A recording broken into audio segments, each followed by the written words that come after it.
okay, so what, do you have any questions? And I was like, so do I still have a job? And she's like, oh, honey, yes.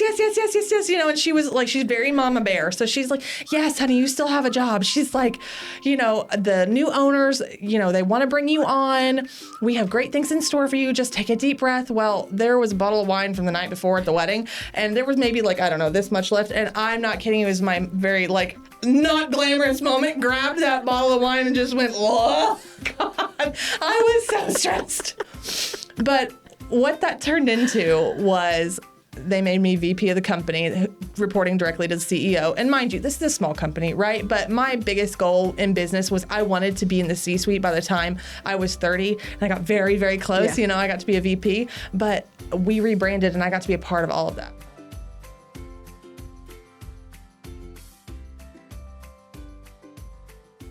Welcome to today's Heart of the Hustle. I am here with my friend Kelsey, the woman behind my hair. Yes, your beautiful copper gorgeous hair. I like yours too. Oh man, I tell you, I have a very special place in my heart for redheads because I went red probably 7 years ago and I'd been a blonde my whole life. And then I kind of got to this place where I was like, I'm not paying $350 every time I want to go get my hair done because I was in my 20s and I was broke and it was expensive because I've got 10 pounds of hair. And so then I went to every color known to man. So I've been mahogany, chocolate brown. I've been like a blonde, kind of not quite brunette, not quite blonde. And then one day I went into my former hairdresser and I said, whatever you want to do. And she goes, what? And I said, let me preface, because she did Vivids mostly. And so Vivids, for those of people who do not know, are like your rainbow colors. So like pink, blue, yellow, orange, that kind of thing. And so I looked at her and I said, you can do whatever you want as long as it's not blue, yellow, orange, pink, or green. And so she's like, so if I want to do a Vivid, it's got to be red. I was like, red's my favorite color, so sure. And so she turned me into Ariel that day, and then I've kind of never gone back. So, yes, it's my favorite. I love it. Yeah. I love it. Yeah. So we recently redid my hair after watching myself on this show for a year. I was like, all right, I need to have a little bit of a glow up with my hair because it's not what it needs. Yeah, well, and seeing yourself on camera is hard, right? Like we're our own worst critics when we have to see ourselves on camera all the time because you sit there and you go, I know there's something that could be better, but you just don't know what it is. That or you don't have time to just, futz around with it. And so it's nice just to be able to go into somebody and just say, hey, what's your vision? What do you see? Now, if you're anything like me, you would go in and go, okay, here are my 3 different visions because I'm too much of a control freak to ever let anybody sit there and go, okay, do whatever you want with my hair, except for the one time that she turned me red. So. And that worked out. And it worked out. Yeah. But I mean, God, I'm such a control freak in that way. So I love it when my clients, like your lovely self, come in and just go, this is what I love. You go for it. Yeah. So. Yeah. So we added extensions. We did. Yeah, we did. Kind of brightened up the red. Yes. Growing out the bangs, which means I have to get Botox because over 50, it's Botox or bangs. Which, by the way, I have used that with several of my clients, and it's my new favorite thing because my bang is very grown out right now, and so it's not really, and I have curly hair, obviously, and so I went and got my Botox a couple weeks ago, and I'm like, I had you in the back of my head when I did it. I was like, Botox or bangs? Well, I guess it's Botox. Yeah. Yeah. That's it. And now I have to go get Botox. Well, where are you going to go? You know what? I go to a place right down the street. Okay. Oh gosh, I'm forgetting the name, but we'll put it in the show notes.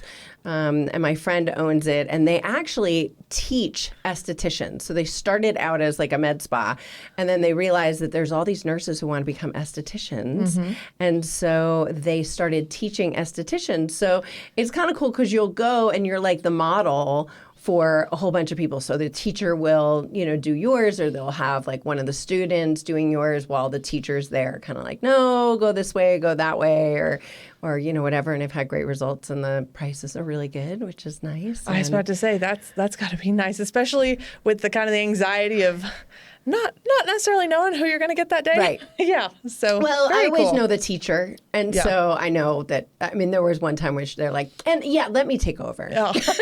And you're going, thank you, God. That would have been bad. Yeah. Oh, it's called Neowell. Neowell, okay. Neowell. So Okay. it's right down the street. And Very cool. Yeah, my friend Deanna owns it. It's great. So I love that. I'm waiting. I was thinking there was probably going to be a Black Friday something. Some kind of sale or whatnot. We're recording this just before Thanksgiving. Yeah. On the Monday before Thanksgiving. So, all right. So you have a fascinating background, which is why I'm so excited to have you on the show, because you didn't kind of start as a hairdresser, and you're also a makeup artist, incredible makeup artist. So walk us through how you got here. Oh, God. Okay. Well, we're going to keep this as short as possible, right? But how I started was I was 18, and my whole entire life, I was the kid when I was little that was begging my mother to let me wear her 4-inch, stilettos. And she was like, you're not getting any heels until you're older and until you can walk in them. And she would make me practice. I was also the one that was obsessed with fashion. I was obsessed with, I would watch anything from America's Next Top Model. I would spend hours and hours and hours on YouTube. This was when YouTube was brand new, guys. I'm that old, okay? And would watch all these people who were, makeup artists or people who were reviewing MAC products or anything else, because those of you who are my age know this. MAC was the end all be all. Oh, yeah. And we didn't have all these indie brands, and we didn't have launches like they have now. Right. It was the old people makeup of Yes. Estee Lauder, Chanel, and then Lancome. MAC. Yes. And that's And it. that MAC was the cool one. Yes. I was a MAC girl for well over a decade. Yep. Yeah. Same. And so when I got old enough, because I started working when I was 15, but when I got old enough to go work for a big girl job when I was a senior in high school, I went to work for Dillard's. They had a MAC counter, and I wanted to work there so bad, but I had not done any professional makeup at that point. I had just done it for girlfriends, which I didn't have that many, but I did, right? Just for my sister, my mom, my girlfriends that I had a few. And so I begged to be in cosmetics. I remember the gentleman who was over our store at the time, his name was Mr. Knight.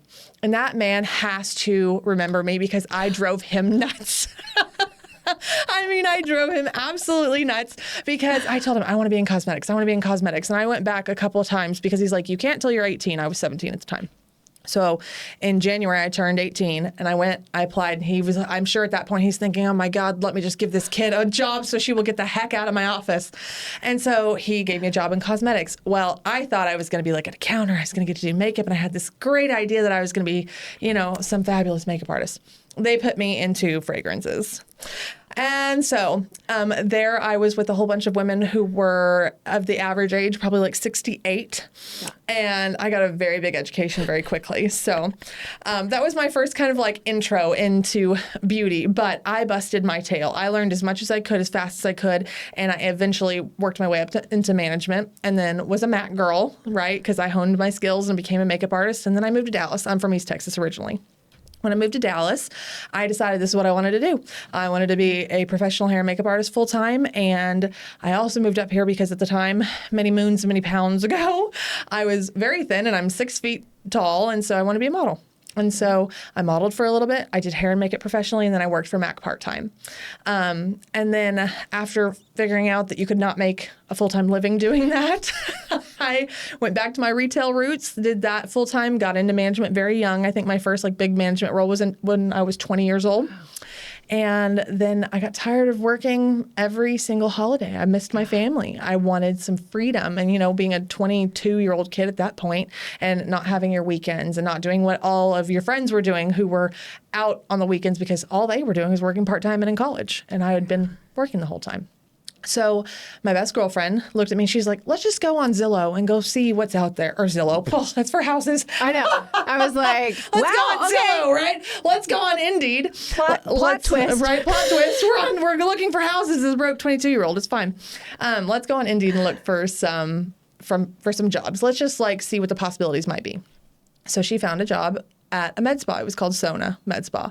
And I went in same way I did with Dillard's, guns blazing. I'd been in management. So I was like, I'm ready to go manage. And they're like, well, you've never been in this world. So we're going to have you start as a salesperson first. And I thought, oh God, fine. And my best friend looked at me and she's like, suck it up, buttercup. You got to start somewhere. The retail world. That's great. But you got to start somewhere.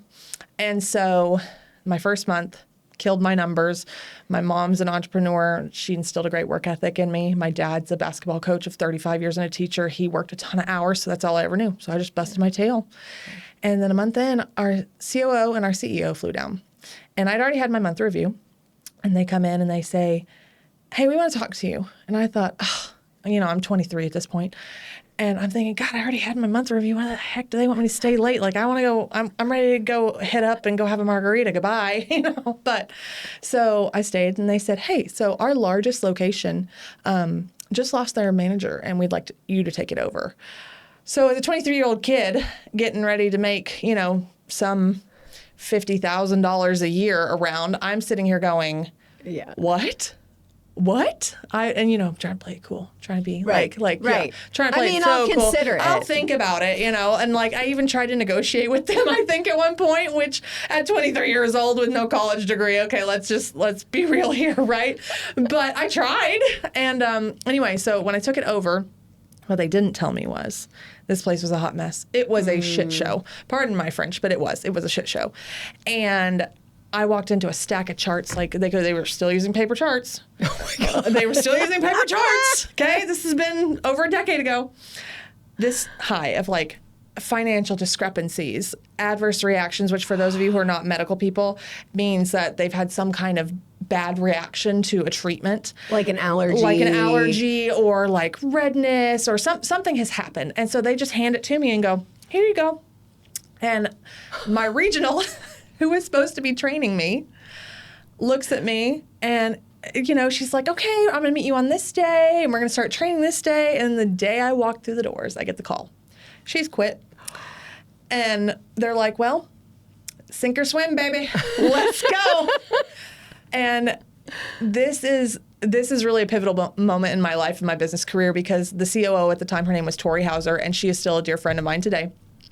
For whatever reason, she saw something in me and she said, don't worry, and took me under her wing. And she's where I really started learning about business. She taught me because I'm fast, right? Like I'm on it. I'm all over the place. I like to talk to people. I like things to happen fast. I'm very decisive. But she's the one that taught me to slow down when you're making business decisions. She's the one that taught me conservative finances when trying to figure out like what to spend for your business and where to spend for your business and all of those things. And that's really the place where I figured out that I was really great at flipping failing businesses and taking them and making them into something great. And so at the time when I went in, we were number 18 of 18 in the company. And in about a month and a half, I took us to number 1 and we stayed there till I left, which was a great accomplishment and still is one of my greatest accomplishments for me. And then I did that for a couple of years and then was like, what the hell am I doing? I could be building businesses for myself. Like I've built teams. I figured out how to, pull the different levers and figure out where to flex when I needed to and where to be tough when I needed to and how to be fair. And I had a great leader there. And I think everybody needs a great mentor. So when I left, I decided, you know what? I'm going to go to hair school. I'm going to go back to school, even though I swore to God I'd never go because I thought it was ridiculous. I was like, I'm not paying $20,000 to go learn what I already know. Well, little did I know, right, that I had so much more to learn. So at 25, I went back to school. I was one of the oldest in the cosmetology program. And yeah, I went back to school and then I graduated and COVID hit. Oh man. What a kick in the pants, right? Like just a kick in the pants. And so I had, almost 200 clients that I'd gained through that time of going to school because I worked full time and went to school. And so I treated it like a business.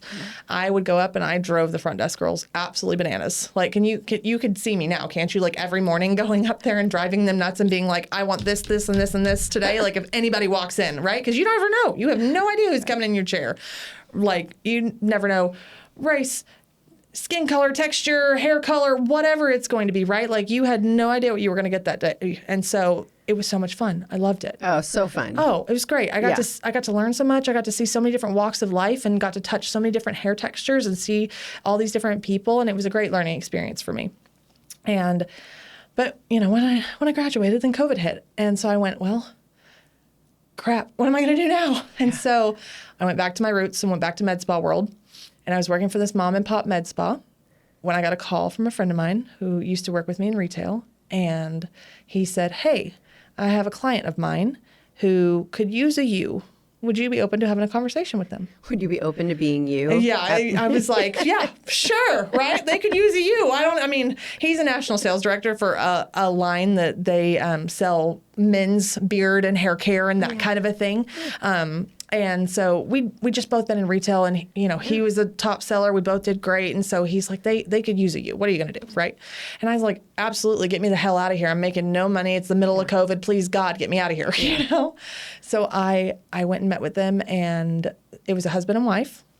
And they created a little something for you Dallas people out there that you'll probably know this, called Knockouts. It is a franchise of men's barbershops. Yeah. So they started in the early 2000s, and Karen, who was the CEO and founder, very quickly told me, like, we're not hiring anybody right now, but you can come at least meet with us, and we'll see how it goes. And she's so sweet.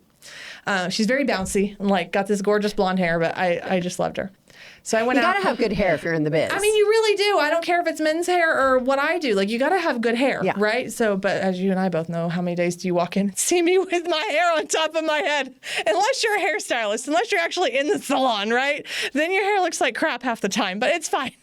So I meet with her and I tell her about my background, how I've been in sales and I've been in upper management and I've done all these things. And after a 2-hour conversation, and she and I just hit it off, she hired me. So she made me the national sales director for the brand. And it was the very first person that really accepted me for all of my intensity and for all of my grit and for the background that I had at a young age. And she just let me just run. She just said, hey, here's what I need done. Go do it. And it was so freeing for me. Yeah. It made me feel so great. It was like my first, even though it wasn't my business, it was my first taste of what that could feel like. And I had a blast. Now, anybody who's ever had employees or has had to look over employees, you know that there are challenges that come with that. There's always going to be challenges that come with that. But it was amazing. So a year goes by. We're in Boston. We're visiting 2 of our locations up there. She and I. So is it a nationwide chain? It is. Oh, okay, yes, okay, yes. yeah. So when I was there, I think we had, when I very first started, we were in 11 states and we had 56 locations. Okay. I think now they're up to something like 60 locations or 61 and in 13 different states or 14 different states. And so, I mean, it was nationwide. I traveled a ton. I mean, I went all over the place. And so she and I had gone up there because one of our salon managers, who has been with the company for 1.5 million years. I think Nicole's been there like 12 years now or something. Yeah. She was getting married. So we were going up there and we're like, we'll make it a twofer. We'll go up there and we'll check out the spots and just kind of go meet with everybody, see how it's going, and then we'll go to her wedding. So the day after her wedding, Karen and I are kind of packing our bags and getting ready to head to the airport. And she's like, hey, I have this email I need you to read. And she had her computer all pulled up and I'm thinking, well, okay. Couldn't you have just sent me the email? And she's like, I just read the email. So she hands it over to me, and I read it, and it says that she and her husband are retiring, and they're selling the business. So my, heart drops to my stomach. I'm thinking, this is it, like, game over. My dream job is out the window. Like, this, it was gut-wrenching, right? And so I'm just sitting here, like, trying to take it in for a minute. And I looked at her, and she's kind of smiling, and I'm thinking, what in the hell are you smiling about? There's nothing to smile about right now. Right? And so I looked at her, and she was like, okay, so what, do you have any questions? And I was like, so do I still have a job? And she's like, oh, honey, yes. And she was like, she's very mama bear. So she's like, yes, honey, you still have a job. She's like, the new owners, they want to bring you on. We have great things in store for you. Just take a deep breath. Well, there was a bottle of wine from the night before at the wedding. And there was maybe this much left. And I'm not kidding. It was my very not glamorous moment. Grabbed that bottle of wine and just went, oh, God. I was so stressed.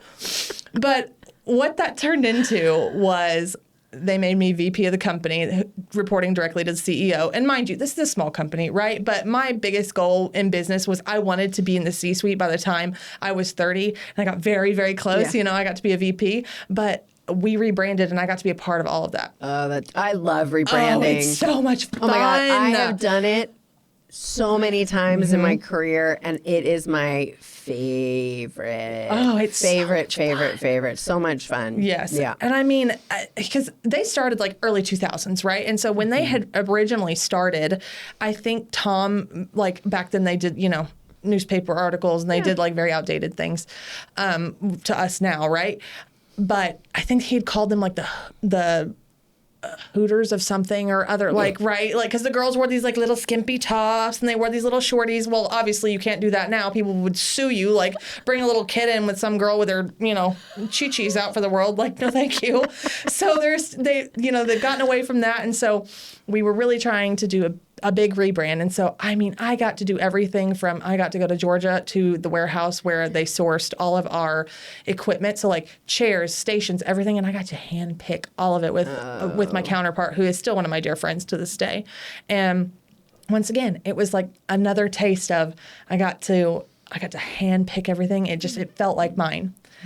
So the two guys that bought it, they were young, maybe not quite the greatest with how they spent their money. And a year in, we're like, oh man, we're a little in over our head. So they did end up, and they went ahead and sold it. And I made it through one. I did not make it through two. Yeah. Right. And that's just how that goes. Right. Yeah, I've been through it many, many times. Mm-hmm. And I mean, it's just how it goes. But I mean, I'm not a crier. You know this. You and I've had this conversation. I'm not a crier. Like somebody's died or I am so mad I can't see straight. Right. There is no in between. Yeah. And so I remember I was on a call with them because they were based in Arkansas, and I could feel myself getting ready to start crying because it was my dream job. I had so much fun. There were parts of it that were not so much fun, but I had so much fun, and I turned my camera off because I was angry. I was upset. Yeah. But yeah, it gave way for new adventures. That adventure I didn't know at the time was 3 back surgeries later, shortly after that. Oh my gosh. And what happened?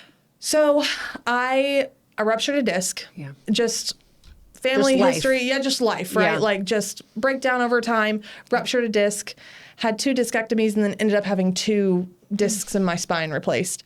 And at the end of that, I looked up and went, okay, I have no career anymore because I was devastated from that ending, right? My body has been killing me, and so now I'm in recovery for this. I have no idea what I'm going to do from here. And so I'm a believer, and God and I had to have a very, very, very hard conversation, and me just go, I have no idea what you're doing. Please just like do this because I'm tired. I'm in my 30s. I'm starting over. This is terrible. What do I do? And so I just felt like a big push of him saying, quit being chicken and just go do it. Like, you've done it for all these other people. You can build businesses, so why don't you go do it for yourself, you big chicken? It's like the biggest slap in the head. But I mean, I keep telling my mom because I'm single. And I keep telling her, I think my husband's out there riding like a Mario Kart like turtle or something, and he's got to have a neon sign on top of his head when he comes by because I'm that kind of person that I need hit in the head for it to like make sense. I tell God that all the time. I'm like, look, I'm asking for guidance, but you didn't make me very smart. No.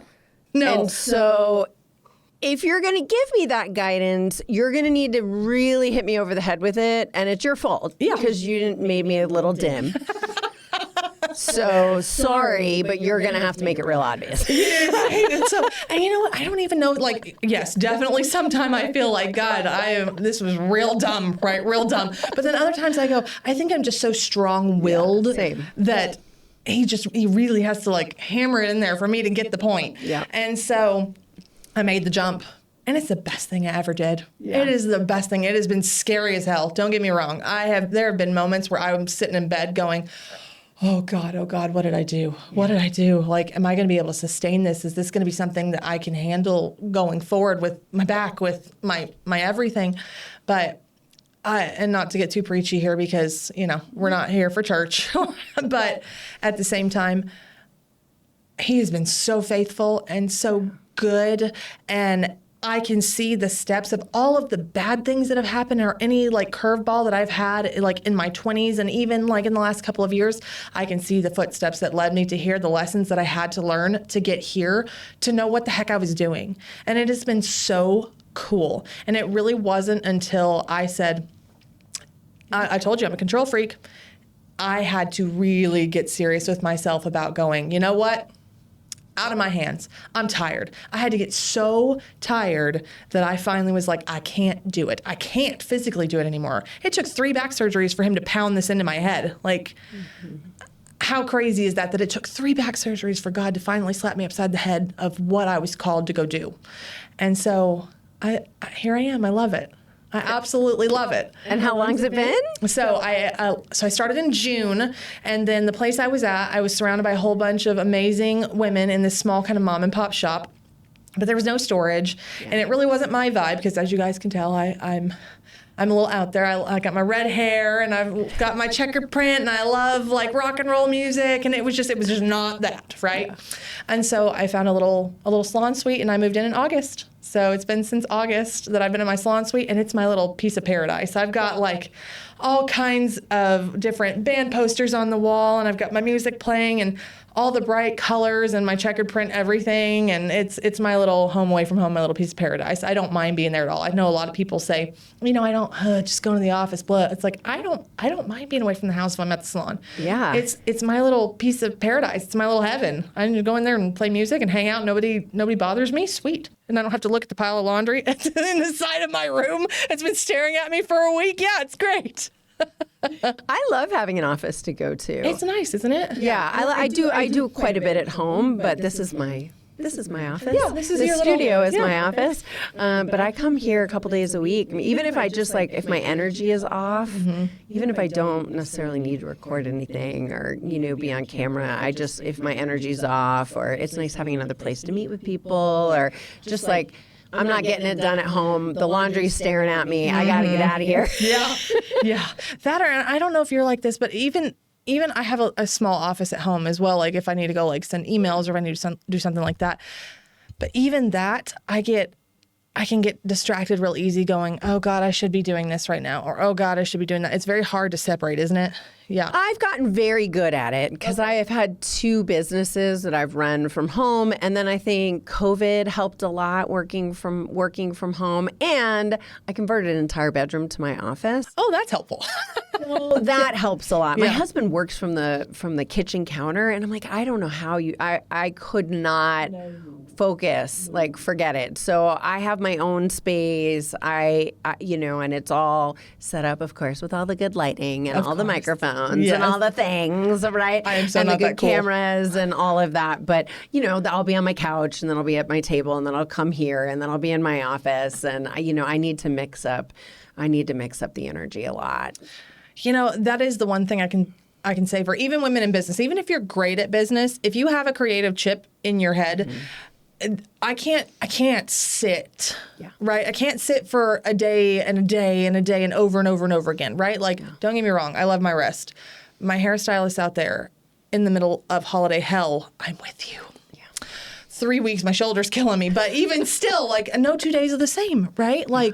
No 2 days are the same, and I love that. Yeah, right? That's what I love about this job too. Is whether one day I'm interviewing people, and then today, what have I done today?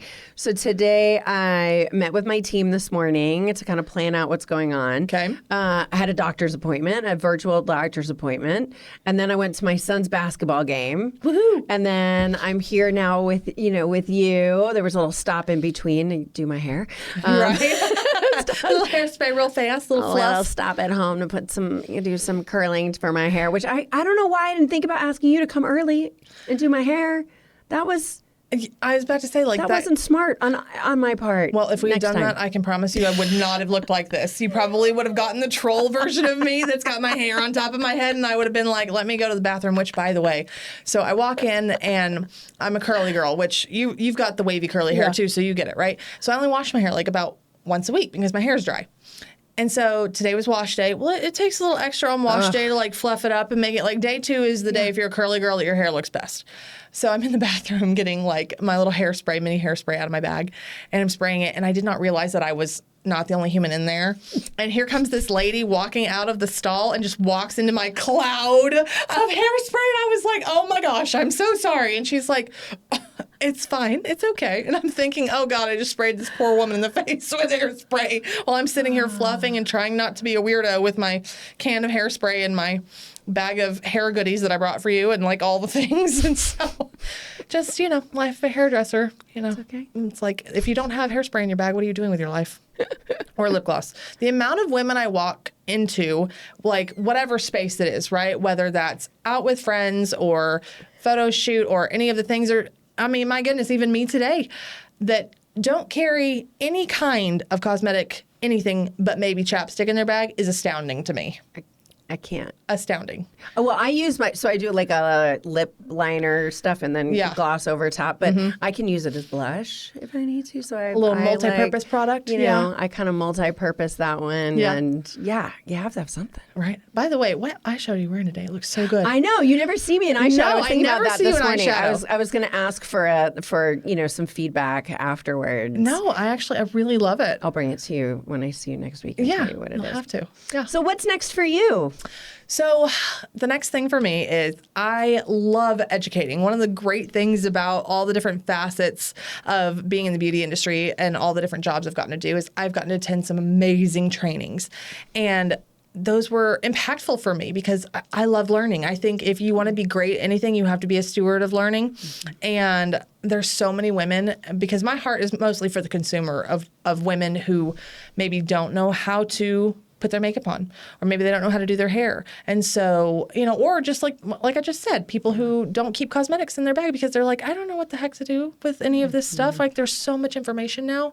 So my next step is I really want to start doing some master classes for the normal everyday woman who maybe she's a mama, maybe she's in business, but I'd like to start doing some quarterly, like really big master classes that are focused around helping people fit their beauty routines into their lifestyle. You don't have to be like me, right? Like you don't have to take this much time to do your hair and makeup every day. You don't have to be dressed to the nines every day. If that's not you, if you're a 5-minute girl, great. Like I'm here for you, girlfriend. Like there are days I wish I didn't have the chip that I do in my head that says I have to do my underpainting and my contour and my cream blush and then my powder blush. Like there's days I wish I wasn't like this, right? But my heart is for the woman who doesn't see potential in herself. And I want to help teach her the skills to do her own beauty routine in a way that fits her life so she feels more empowered and then feels better about herself. Because the amount of women that I see that just have no idea how gorgeous that they are, they've never been taught. Yeah. I've run into a lot of, women, even at my age, your age, who say, my mom died when I was young and I never really had anybody to teach me how to do makeup. Mm-hmm. And that just killed my soul because I've been so blessed to have that. And so I want to be able to teach. So that's kind of the next facet is I'd really like to do some quarterly, like really big master classes, bring women in and help them take control of their beauty routines while also fitting it into their lives. So that way, if they are the busy mom, that they can still feel beautiful on a daily basis. Or if, you're a working woman who has gorgeous copper hair and has this really cool studio that you can doll up when you need to. And, as my sister said one time, she's like, we look like trolls. I'm like, yeah, we do. We're just going to sit here on the couch and look like trolls, right? Like, I want you to be able to do both. Like, feel great in your glam, but also be able to sit and hang out and feel beautiful in just your plain face, too. So. I mastered the 5-minute face a long time ago. I mean, this is like really, I did a little bit more eyeshadow and I put on some lashes. And otherwise, it's all kind of this. You can perfect a 5, maybe 10-minute face pretty easily. Yeah, I can't. I mean, can I do it? Yes. Yes. But I am too, like, this is what I love doing, right? So when you love it, like, there have been days where I'll go, okay, I'm not going to do very much today. And my sister 20 minutes later, here we are still painting. And my sister will call me, like, we'll go on, like, sister dates because I have a little baby niece. She's the first baby in the family, and I love every second of being an aunt. But we'll go out with the baby, and she'll be like, hey, are you going to put a face on for us to go out? And I'll be like, no, I'm not going to do very much. When I show up in, like, blush, concealer, eyebrows on, mascara, the whole thing, and she's got, like, a little concealer, maybe some chapstick, and she's, like, looking at me. You know what? The new mom stare, it is a thing. It will pierce your soul, and she just looks at me like, are you kidding me? Like, I had to get this kid ready and you're showing up looking like that. Thanks so much. You terrible human, you. So we have Target dates. That's what we do. We take that little girl, or we go to what we call the Hoblob, which is Hobby Lobby. But we love going to Hobby Lobby. And so, and little girl loves it too. So we'll take her around, and she's a very active child. So she loves to people watch. Yeah. And if we're going, she's great. If we go home and she sits and she gets bored, then we have problems. So it's just easier for us to go get our little Starbucks and walk around Target and let her look at all the people and look around and do all the things. And so we have a great time doing that. Yeah. I love that. So if people want to learn about your master classes, where can they find you? So mostly I'm on Instagram. And yes, I know like the younger generation is going to sit there and be like, you're not on TikTok. It's like, guys, I love watching TikTok videos. I still haven't, I just hadn't gotten there yet. I just haven't gotten there. I know Instagram has been around forever, but if and when you want to find anything about my master classes, it will be on my Instagram. I'll either be advertising it there, or you guys will see me make announcements through my stories and that kind of a thing. So I think my first one is going to be this next year, in between maybe Valentine's and Mother's Day. That's kind of a good idea. Yeah, that's kind of the plan. So I think my first one's probably going to be centered around women over 40, because that's mostly the women that ask me. It's usually around that kind of age group, because they're like, my skin's changing and my hair's changing and my eyes are changing. What the heck do I do? Yeah. So I think that's probably where I'm going to focus in on. Yeah, I feel like my skin is a lot drier and it's just duller. Like that's been an interesting, like it just doesn't have as much natural color. Okay. Which I find interesting. So I can see that the older, as I get older, those are the two things that I can tell, right? So I've started using like self-tanner and that kind of stuff. And all the things. Helps. Yeah, all the things, which I was fairly low maintenance. I mean, I love me some more eyelashes. So. Right. Yeah. I mean, I say low maintenance, Low maintenance as far as what you do every day on a daily basis, right? Like that's maintenance like somebody else has to handle. It's fine. Exactly. It's funny to me that you say that, because one of my favorite things that I've discovered as I've gotten older, and as I've kind of got farther and farther away from that kind of like 2012 to 2016 makeup, which was just like painted cake face. You remember what I'm talking about, like the blocky brows and the just like 10 layers of makeup. Yeah. I wanted to still feel like very sculpted and very like polished, but in a way that didn't look like I had 10 pounds of makeup on. And I find that a lot of women, when I show them this, especially women over 40, right? Because they're like, I don't want it to settle in my lines and I don't want it to settle in here. But there's the makeup artist, his name is Scott Barnes, and he is the makeup artist for Jennifer Lopez. And I watched him do what you call underpainting. And that's really probably what my first masterclass is going to be on. And it's a way to kind of like naturally sculpt your face. And there's nothing natural about it when you look at it, right? Like to explain that would be a whole ball game, right? But it's a way to give you some structure to your face that looks very natural. And you just have these very thin layers and it just looks softer and it doesn't settle and it's a little glowy, and which I love, because I've really gotten away from, like you said, as we get older, we get drier. So I've kind of gotten away from the matte skin. I just think it kind of ages us as we get older. For sure. Yes. For sure. And are you taking new clients? I am. Okay. I am taking new clients. So I'm based in Highland Village. My company or my salon is called Cut Color Capo. My last name is Capo. And so it's CAPO. CAPO, yes. And and your Instagram is the same, right? Yes, it's Cut Color Capo, but it's with C's. All with C's, yes. Yeah. Yes. And CAPO. CAPO. Okay. Yes, ma'am. Awesome. So I love what I do. I hope I get to diversify and just keep learning as I go and figuring out how I could better serve others, because I mean that's what you do in this industry, right? Is like we're here to help others and serve them, and you might be the only place that they really feel any kind of affection, love, care, anything. And so that's another thing I really love about my business, is getting to be a safe place for people to come and just be themselves completely and, get pissed, cry, laugh, whatever it is, right? Like whatever the flavor of that day is, like I'm here for it. I love it. And so, yeah. Awesome. Well, thanks for being on the show. Thank you so much. I've so enjoyed it. Thanks for having me. Yeah.